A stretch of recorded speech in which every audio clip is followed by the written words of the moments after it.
एक और सबसे बड़ा जो लिविंग ऑर्गेनिजम्स का फीचर है, और ये डिस्प्यूटेड भी नहीं है, दैट इज सेलुलर ऑर्गेनाइजेशन। क्या है आपके पास?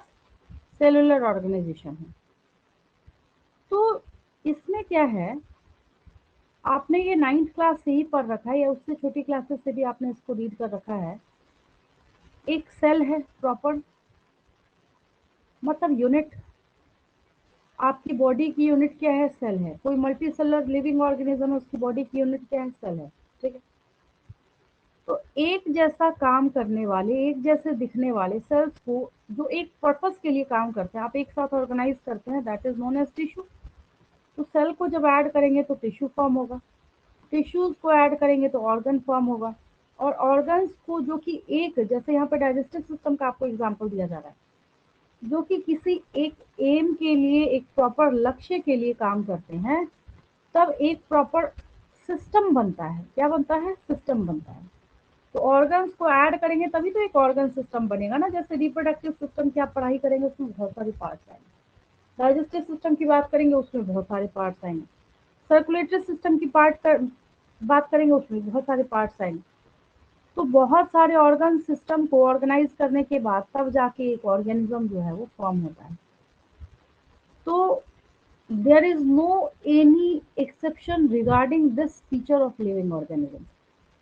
Cellular organization is referred as the most characterizing feature of living organism due to lack of any exception. इसके पास कोई भी एक्सेप्शन नहीं है। कहाँ से उठा के लाएंगे एक्सेप्शन? जैसे हमने ग्रोथ को जब देखा तो ग्रोथ में हमने बोल दिया कि सेडिमेंट्री रॉक्स हैं वो ग्रो कर सकते हैं। रिप्रोडक्शन को जब हमने देखा तो जो डेफिनेशन मैंने आपको बताई थी या बता रखा है ऑलरेडी, कि उसमें कोई भी living organism, any living organism produces offspring which are similar to itself. तो वहां पे मैंने आपको एग्जांपल दिया था हॉर्स और डोंकी को ब्रीड कराएंगे तो म्यूल प्रोड्यूस होगा। तो डेफिनेशन वहां पे गलत हो गई। तो डेफिनेशन को कैसे गलत करें? डेफिनेशन तो सही है। ऑर्गेनिज्म को एक्सेप्शन में भी नहीं डाल सकते। ऐसा भी नहीं कि इस पूरी दुनिया में म्यूल एक ही है, बहुत सारे हैं अवेलेबल हमारे पास। फिर हमने बोला एक काम करते हैं, इसको हम बोलते हैं कि ये कैरेक्टराइजिंग फीचर नहीं है। फिर आपके पास मेटाबॉलिज्म, जो अभी रिसेंटली आपने पढ़ा है, दैट इज मेटाबॉलिज्म। मेटाबॉलिज्म में आपने सीखा कि आपकी बॉडी के जितने भी केमिकल रिएक्शंस हैं उसको एक साथ ऐड करके हम क्या बोलेंगे? मेटाबॉलिज्म बोलेंगे। ठीक है। तो मेटाबॉलिज्म के एक एक रिएक्शन को आप लैब में तो परफॉर्म कर सकते हैं, फिर हम कैसे बोले कि वो कैरेक्टराइजिंग फीचर है? लेकिन जब यहाँ पे सेलुलर ऑर्गेनाइजेशन की बात करी जाती है, ये तो आपको नोट करने की जरूरत नहीं है। ऐसे ऊपर से नीचे की सीरीज में या नीचे से ऊपर की सीरीज में बच्चे नोट भी करते हैं। अगर आप चाहें तो इसको ऊपर के से नीचे की सीरीज में ऐसे लिख सकते हैं, सेल से एरो देके टिश्यू, टिश्यू से और एरो देके ऑर्गन, ऑर्गन से ऑर्गन सिस्टम, ऑर्गन सिस्टम से ऑर्गेनिज्म। ठीक है। आप ऐसे यहाँ पे दे भी सकते हैं। तो ये आपके पास क्या है? लेवल ऑफ सेलुलर ऑर्गेनाइजेशन है। तो इसमें सिर्फ एक ही लाइन आपको नोट करने की जरूरत है, बहुत ज्यादा आपको इसमें लेक्चर नोट नहीं करना। चलिए इसमें लिख लीजिए, cellular organization is referred as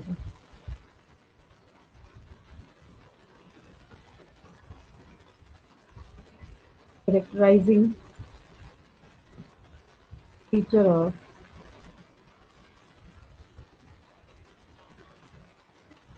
living organisms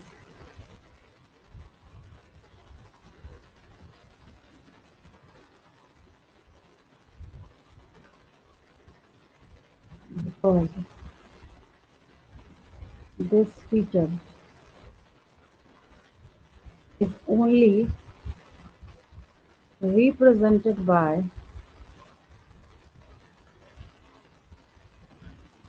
living organisms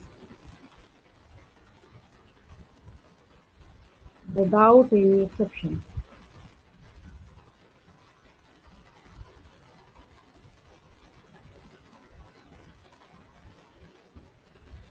ये एक छोटी सी बात है जो आपने यहाँ पे नोट करा है। ठीक है।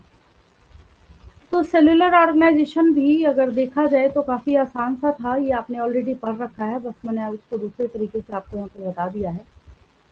सेलुलर ऑर्गेनाइजेशन के बाद जो लास्ट फीचर आपके पास बच गया यहाँ पे।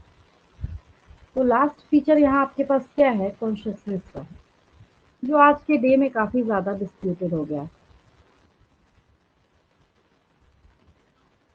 तो ये कॉन्शियसनेस जो है, इसकी जब हम लोग बात करें तो ओल्ड बुक्स में जो डेटा आपके पास अवेलेबल है, तो हम लोग कहते थे कि जो नॉन लिविंग है उसके पास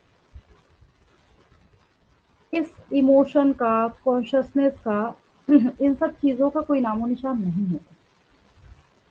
लेकिन आज के डे में ये सारी चीजें ऐसे बॉर्डर लाइन पे खड़ी है ना, जहाँ की आपको समझ ही नहीं आता कि आपको क्या बोलना है, इसको यस बोलना है या नो बोलना है। इसका सबसे बड़ा रीजन क्या है कि आपके पास एक ह्यूमनॉइड रोबोट है। आपके पास क्या है, एक ह्यूमनॉइड रोबोट है। आपने देख रखा होगा इसको, यूट्यूब पे देखा होगा, टेलीविजन पे देखा होगा, और आपने तो जरूर देखा होगा क्योंकि आप वेस्ट बंगाल को बिलोंग भी करते हैं, और वहीं के इंजीनियरिंग कॉलेज में इस रोबोट को सबसे पहले भेजा गया था स्टूडेंट्स के बीच में एक सेमिनार के लिए। ठीक है, कुछ बच्चों को एग्जामिनेशन के रिगार्डिंग कुछ टिप्स देने के लिए भेजा गया था, और बच्चे इससे जो भी क्वेश्चन पूछ रहे थे ये उसका आंसर भी कर रही है, और देखने में भी आपको ऐसा ही फील हो रहा होगा कि देखो यहाँ पे कोई ह्यूमन ही खड़ा है। ठीक है, तो ये फर्स्ट ह्यूमनॉइड रोबोट है। ह्यूमनॉइड रोबोट का मतलब होता है ह्यूमन के फीचर्स को शो करने वाला रोबोट। ये रोबोट सोफिया है। अब आपने क्वेश्चन पूछा, ये आंसर कर रही है, तो ये नॉन लिविंग का फीचर तो नहीं। आपने कोई ऐसी चीज बोली जो कि इसको फनी लगी, तो वहां पे इसको हंसी भी आ रही है, ये किसी नॉन लिविंग का फीचर तो नहीं। लेकिन कॉन्शियसनेस क्या है, अगर आप अपने पॉइंट ऑफ व्यू से देखना स्टार्ट करते हैं, तो कॉन्शियसनेस के बारे में जब हम लोग बात करते हैं, तो कॉन्शियसनेस का साफ सीधा सा एक ही तो मतलब है कि अगर कोई भी लिविंग है और किसी चीज के अगेंस्ट में कुछ रिएक्शन दे सकता है, तो उसको हम क्या बोलते हैं कि उसमें कॉन्शियसनेस है। उसमें क्या है, कॉन्शियसनेस है। ऑब्वियस है। तो ऐसा किसकी वजह से हो रहा है, आपके नर्वस सिस्टम की वजह से हो रहा है। फिर सवाल ये उठता है कि बच्चे ये पूछते हैं कि इसके पास, क्या हम माने कि नर्वस सिस्टम है इसके पास? नहीं, नर्वस सिस्टम तो हम नहीं बोल सकते, लेकिन इसके ब्रेन में वो सारा डेटा डाला गया है। जैसे एक छोटा बच्चा जो कि किसी फॉरेन कंट्री में पला बड़ा हो, वो इंग्लिश बहुत फ्लुएंटली बोलता है। अब मुझे बंगाली बोलना नहीं आता, बट आपको बहुत अच्छा आता है। क्यों आता है आपको बहुत अच्छा? क्योंकि बचपन से आप उस परिवेश में, उस इन्वायरमेंट में रहे हैं जहां आपने लोगों को बोलते हुए सुना है, तो आप सीख रहे हैं वहां पे। ठीक है, तो आपने जब उसको सीखा तो एक्चुअल में आपके ब्रेन में वो सब परमानेंट स्टोरेज में जा रहा था। तो इस कॉन्सेप्ट को लेते हुए फिर क्या किया गया, यहाँ पे इस रोबोट में भी वो सारा डेटा डाला गया कि हाँ, इस पूरे वर्ल्ड में, यूनिवर्स में कौन कौन सी चीजें हो सकती है, किसके बदले में क्या रिस्पॉन्ड किया जा सकता है। ठीक है, हाँ, लेकिन जो लैंग्वेज डाला गया है इसमें वो इंग्लिश का डाला गया है। कुछ बच्चों का कहना है मैम हिंदी तो बोलती नहीं है। तो हर एक जो ह्यूमन बीइंग है वो हर एक लैंग्वेज नहीं बोल सकता। बहुत ज्यादा हार्डली हुआ दो तीन ऐसे। ठीक है, लेकिन अब कई तो ऐसे होते हैं जो कि सिर्फ एक ही लैंग्वेज जो है वो प्रॉपर बोल पाते हैं। तो ऐसा किसकी वजह से है, आपने अपने ब्रेन के परमानेंट स्टोरेज में जिस चीज को डाला है उस चीज का डेटाबेस अवेलेबल है, जिसको कि जो रिकॉर्डेड फॉर्म में है, जिसको देख के आप क्या करते हैं, वहां पे रिस्पॉन्ड करते हैं। तो क्या मतलब हुआ यहाँ पे कि जब एक्सटर्नल जो स्टिमुली है, एक्सटर्नल ऑब्जेक्ट है, उसके अगेंस्ट में जब आपका ब्रेन कुछ रिस्पॉन्ड कराता है, तो उसको हम लोग क्या कहते हैं, कॉन्शियसनेस कहते हैं। क्या कहते हैं, कॉन्शियसनेस कहते हैं। कई बार ऐसा होता है कि कुछ रिएक्शंस आपके कैसे होते हैं, इंस्टेंट होते हैं, जिसको हम लोग रिफ्लेक्स एक्शन भी कहते हैं। कैसे होते हैं, इंस्टेंट, मतलब तुरंत के तुरंत वहां पे क्या करने वाला, रिएक्ट करने वाला। तो बोलने का मतलब हुआ कि है क्या ये, तो बार बार जो अवेयरनेस बोलते थे, आप क्या बोलते थे, अवेयरनेस बोलते थे। तो कॉन्शियसनेस क्या हो गया, it is the awareness of the surroundings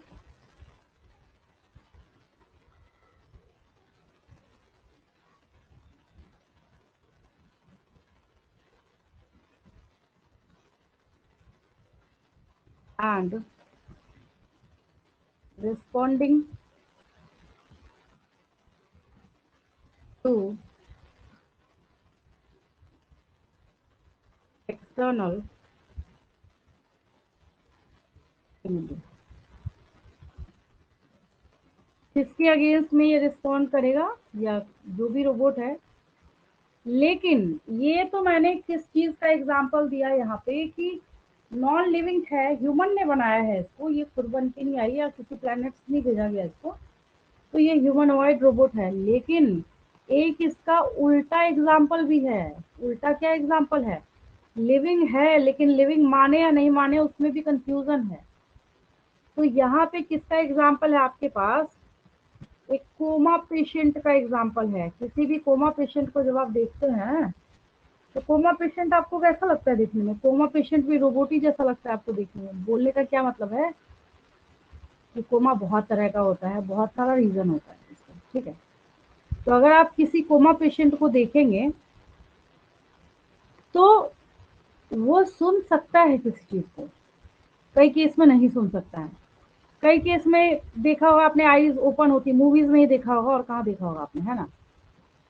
तो लेकिन वो क्या नहीं कर सकता? रिएक्ट नहीं कर सकता। जबकि हम क्या बोल रहे हैं, डेफिनेशन में क्या दिया हमने कॉन्शियसनेस के? Awareness of the surroundings and responding to external stimuli. इसके दो पार्ट है भाई, ठीक है। अवेयरनेस है तुम्हारे अंदर, अगर कोमा पेशेंट को हम लोग देख रहे हैं तो हम लोग इसको क्या बोलेंगे कि ठीक है तुम्हारे अंदर क्या है, अवेयरनेस है। लेकिन अवेयरनेस है तो कैसे पता चलेगा? तो किसी का अवेयरनेस आप तभी तो पता कर सकते हो, चेक कर सकते हैं, जबकि वो क्या करे, उसके अगेंस्ट में रिस्पॉन्ड करने का काम करे। तो इसको क्या कहते हैं हम लोग? कॉन्शियसनेस कहते हैं, ठीक है। तो ये आपने एक पार्ट कंप्लीट करा है फीचर्स ऑफ लिविंग ऑर्गेनिज्म का। यहाँ तक समझने में कोई दिक्कत किसी बच्चे को? यहाँ तक क्लियर है बिल्कुल? Yes ma'am. चलिए, अब जब आप ये पूरा फीचर्स ऑफ लिविंग ऑर्गेनिज्म समझ ही चुके हैं तो फटाफट कुछ क्वेश्चन के आंसर्स देंगे। चलिए, जो मैं पूछ रही हूँ आंसर करेंगे उधर से। Give a term for the sum total of all the chemical reactions in a living organism। क्या हो जाएगा? ये मेटाबॉलिज्म मैंने समझाया था आपको क्लास की शुरुआत में। किसी लिविंग ऑर्गेनिज्म की बॉडी में जितने भी केमिकल रिएक्शंस होते हैं उसको एक साथ ऐड करके इकट्ठा करके हम लोग मेटाबॉलिज्म कहते हैं, ठीक है। कार्बोहाइड्रेट का मोनोमर क्या है?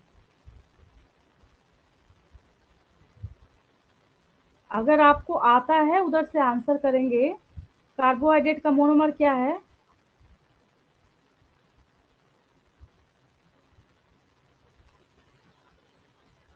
कार्बोहाइड्रेट ग्लूकोज का बना है। किसका बना है? तो हम लोग बोलते हैं कि मोनोमर इसका क्या है? ग्लूकोज है। प्रोटीन का मोनोमर क्या होगा? Amino acid. हाँ ठीक है, वेरी गुड, एमिनो एसिड्स होगा। प्रोटीन का मोनोमर एमिनो एसिड्स हो जाएगा। Name the type of metabolism in which dry weight increases, तब क्या हो एनाबोलिज्म। जाएगा? हाँ ठीक है। Examples of catabolism? कैटाबोलिज्म।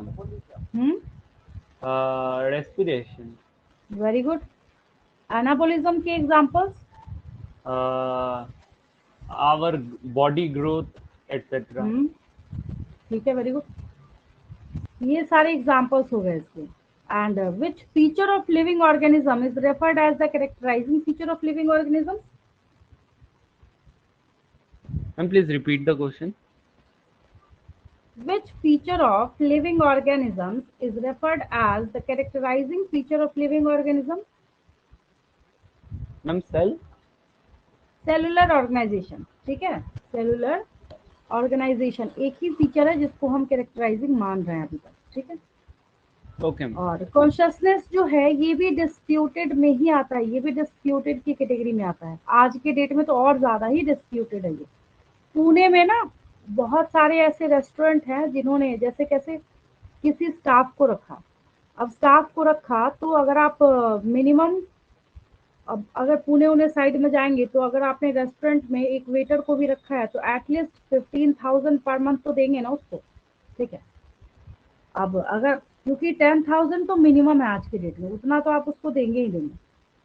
तो आपको करना क्या पड़ेगा कि अगर आप उसको 15,000 पे कर रहे हैं एक मंथ का, तो जब आप उसको 12 मंथ का पे करेंगे तो आपका 1,80,000 1,80,000 खर्च हो जाएगा। तो उन्होंने सोचा कि हम एक काम करते हैं और हमें किसी चीज़ का डर भी नहीं रहेगा, चोरी वोरी की भी समस्या नहीं रहेगी कि कुछ ऐसे वेटर आए, कुछ ऐसे वर्कर आए वहाँ रेस्टोरेंट से कुछ सामान ही चोरी करके लेके चले गए। उन्होंने क्या किया ना, रोबोट्स खरीदे दूसरी कंट्री में जहाँ बहुत अच्छा बन रहा था, चाइना वगैरह से। उन्होंने क्या किया, बहुत सारे रोबोट्स को हायर किया। उसमें जैसे उसके पास, उसमें एक जैसे ये सोफिया रोबोट आपको दिख रही है ना, आप देखेंगे यूट्यूब पे आपको दिख जाएगा मैं क्या बोलना चाह रही हूँ। तो जैसे ये रोबोट आपको सोफिया दिख रही है, तो उसी तरीके से उसके हैंड में भी एक ट्रे दे दिया जाता है, उसमें टेबल नंबर फीड कर दिया जाता है, और वो टेबल टू टेबल क्या करती है, वो करता है, मतलब रोबोट्स लेते हैं वो व्हाइट कलर का, ऐसे नॉर्मल सा सिंपल सा जो दिखता है ना, वैसे रोबोट्स वो इस्तेमाल करते हैं। तो क्या है, एक बार उन्होंने दिया, अब लाइफ टाइम के लिए, मतलब जब तक वो उसकी वर्किंग को सही सलामत रख सके। प्लस दूसरी बात है, किसी डिस्प्यूट का झंझट नहीं, कोई वैसा नहीं। तो हम आज के डे में उसको क्या कर रहे हैं, एक ह्यूमन बीइंग जो उसकी जगह पे होता, उसकी बजाय हमने वहां पे जगह किसको दे दिया, रोबोट्स को दे दिया।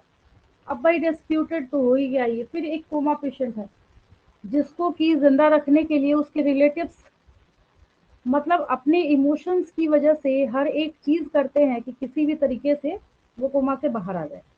लेकिन क्या है, हम तो तब तक बोल ही रहते, बोलते ही है ना, किसी भी पर्सन के मुंह से ये बात तो निकलेगी ना, हाँ वो जिंदा तो है लेकिन हॉस्पिटल में है। तो हॉस्पिटल में क्यों है, तो कोमा में है। हम तो ऐसा सर्टिफिकेट देते ही नहीं कि वो डेड हो गया, ना उसका उस वक्त कोई डेथ सर्टिफिकेट बना सकता है। तो ये चीजें क्या है, डिस्प्यूटेड है। अब तो और ज्यादा डिस्प्यूटेड हो गया, जो मैंने आपको एक एग्जांपल दिया अभी। जब आप रोबोट्स का एग्जांपल देखते हैं किसमें, जब आप एग्जांपल देखना स्टार्ट करते हैं लिविंग ऑर्गेनिजम्स के फीचर्स के अंदर, ठीक है। तो अब तो बिल्कुल क्रिस्टल क्लियर हो गया होगा आपको ये वाला पार्ट, जितने भी फीचर हैं लिविंग ऑर्गेनिज्म के, और इतना ही पढ़ना है आपको, क्योंकि हमें सिर्फ डिस्प्यूटेड फीचर्स की पढ़ाई करनी है। मैंने आपको पिछली क्लास में काफी डिटेल में सिखाया था कि बहुत सारे फीचर्स दिए जाते हैं, बहुत तरह के फीचर्स, जितना सिस्टम है जो आपके इंडेक्स पेज पे मैंने आपको शो कर रखा है। डाइजेशन बोलेंगे कि लिविंग ऑर्गेनिजम्स के अंदर डाइजेशन होता है, नॉन लिविंग में नहीं होता है। लिविंग ऑर्गेनिजम्स के अंदर सर्कुलेटरी सिस्टम होता है, नॉन लिविंग, भाई कहाँ से आया ये सिस्टम, ये तो सबको पता है कि लिविंग में ही होगा, नॉन लिविंग में कोई सवाल ही नहीं उठता है ना। कल को कोई जाके ऐसा खड़ा होकर बोल सकता है देखो देखो ये नॉन लिविंग जो है इसके अंदर भी हार्ट पंप करता हुआ मैं दिखा सकता हूँ, बिल्कुल ये मतलब कोई बेसलेस बातें हैं ये। तो आपको सिर्फ उतना ही करना है, फीचर्स ऑफ लिविंग ऑर्गेनिज्म जो आपको एनसीईआरटी में दिया गया है। इससे बाहर क्वेश्चंस भी नहीं पूछे गए हैं, ना पूछा जाएगा आपसे आगे, ठीक है, क्योंकि बेसलेस क्वेश्चंस तो पूछे नहीं जाते हैं। चलिए अब